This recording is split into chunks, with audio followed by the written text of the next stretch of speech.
Alright boys, welcome back to another video. Swaggy here. You can also find me over at Daily Vikings. I just went back and rewatched last night's game, unfortunately, the wild card round against the Rams. It's so unfortunate that this team went 14-3 and had to play in the wild card. They're the first team in NFL history to have to do that. But again, that's just making excuses. You've got to take care of business. Looking at the week prior, week 18, the Vikings traveled to Detroit, Ford Field. Winner gets the division, the 1 seed. I said that, hey, look, the Lions need this more than the Vikings because the Lions, they have so many injuries. The Vikings, I think they can go on the road, take care of business. I clearly was wrong. The Vikings needed that game, and they just got absolutely blown out 27-9 against the Rams. I think it's very easy to go out there and to blame this entirely on Sam Darnold, who took 9 sacks, threw a pick, had a touchdown, now 245 yards, 25 of 40. I do think Darnold deserves a lot of the blame, but the offensive line was just overpowered. The game plan also was poor. The Vikings have been one-dimensional all season. They only rushed it for 106 yards. Their entire game plan offensively was just to put the ball into Darnold's hands and to make him beat zone coverage, and he wasn't able to do it. And a large reason for that was he held onto the ball, but even when he didn't, there was just blitzes off of the edge, corner blitzes, or it was just flat out pressure, and Darnold just wasn't able to do anything. Some of the play designs were built for a receiver to get across the field, and Darnold just didn't have enough time to be able to do that. So it's very easy to see why the Vikings lost this game, but even defensively, Matthew Stafford threw for 2 touchdowns. I thought the run defense was great. Connor Williams only had 76 rushing yards on 16 carries, so you'll live with that. Puka was kept in check, 5 for 44. Cooper Kupp had just 1 catch for 29 yards, but the Vikings, because they would go 3-and-out or they turn the football over, it just set up good field position and they weren't able to make the stops that they needed to. This has been ongoing for the Vikings. If you're a long life Vikings fan, I definitely feel you because this team they never seem to be able to do anything in the playoffs. They've had some great regular season runs, but once again, they fall short. I remember a couple of years ago, I think the Vikings also had 14 wins, or maybe they might have had 13, and they end up losing to the New York Giants and Daniel Jones at home in the wild card. That was back when they had Kirk Cousins. But Justin Jefferson, to me, he had 5 catches for 58 yards. Let me know if I'm wrong in this, but I'm pretty sure that all 5 of those catches came in the first half of this game, and the yardage too. I mean, Jefferson, it makes no sense. You've got the best receiver in the league, one of the best receivers in my opinion to ever play the game. I know it's very premature, but the numbers speak for itself, and you just don't find a way to get him the football. And this wasn't a situation to where there was triple coverage. I mean, they were pressing him, things like that, but you've got to come up with something to get the ball into this guy's hands. You also need to get the ball out of Sam Darnold's hands fast, but I just don't think he's capable of being able to do that.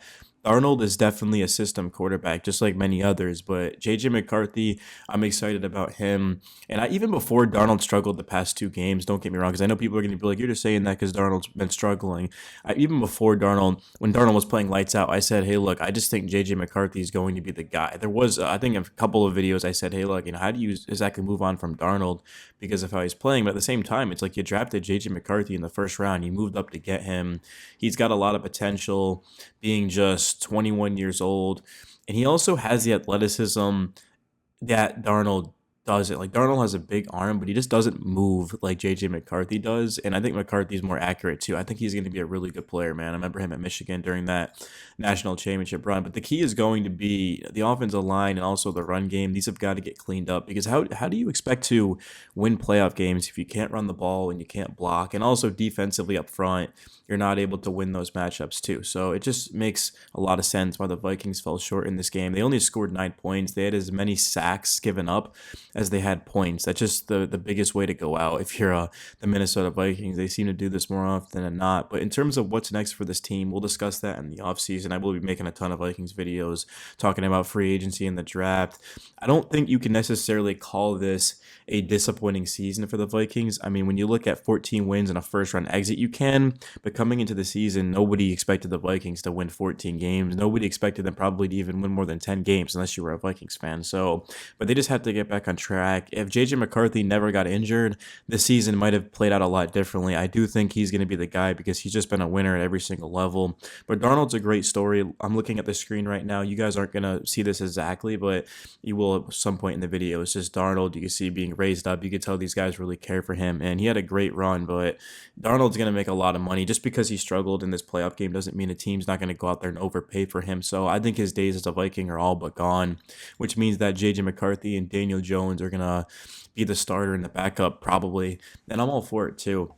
But this division's not getting any easier. The Chicago Bears, I mean, I know they've sucked, but eventually they're going to figure it out with Caleb Williams. Maybe they bring in Pete Carroll. The Packers aren't going anywhere. They're going to be a 10-win team plus, and the Lions certainly are going to continue to be probably the best team in the NFC. So the Vikings, they've got to bring it. They're going to have to get even better. They had a great free agency. They had a great draft, but now they've got to replicate it.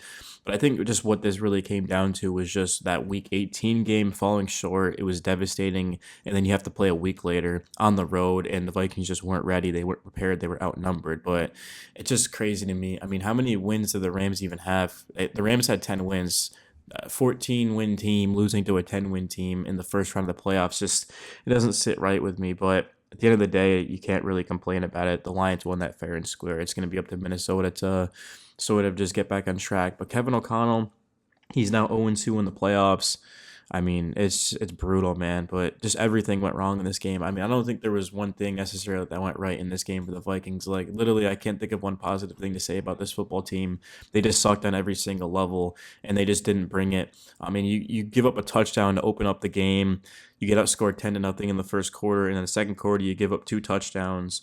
I mean, like, it just can't happen. And also, I will say the defense only gave up 20 points. When you hold the Rams to 20 points with Sean McVay and Stafford and Williams and Puka and Cup, I mean, that's pretty good. I'll say that.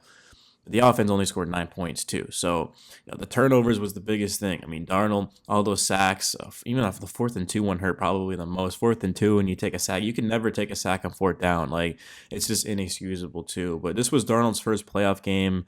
Week 18 was basically a playoff game. He loses that, doesn't play well. Week 1 in wild card weekend, of course, going up. Technically, it was a Monday, but you guys get what I mean. Going up against the Rams, big moment. Darnold's not there, so that's the difference between Sam Darnold and games that are like, regular season, whatever, wins those, but the big games wasn't able to come through. So, yeah, I just can't wait for JJ McCarthy, man. He's gonna be a stud.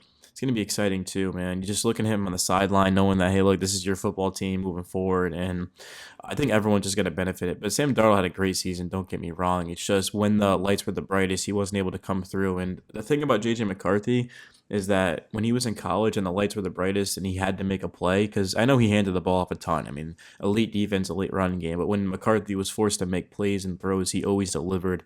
And he's a large reason why that Michigan team last season won the national championship. But yeah, that's really all I got for you guys. Just a disappointing game. Even more disappointing if you go back and watch it. But it's over, man. On to next season. I'm out, guys. Peace.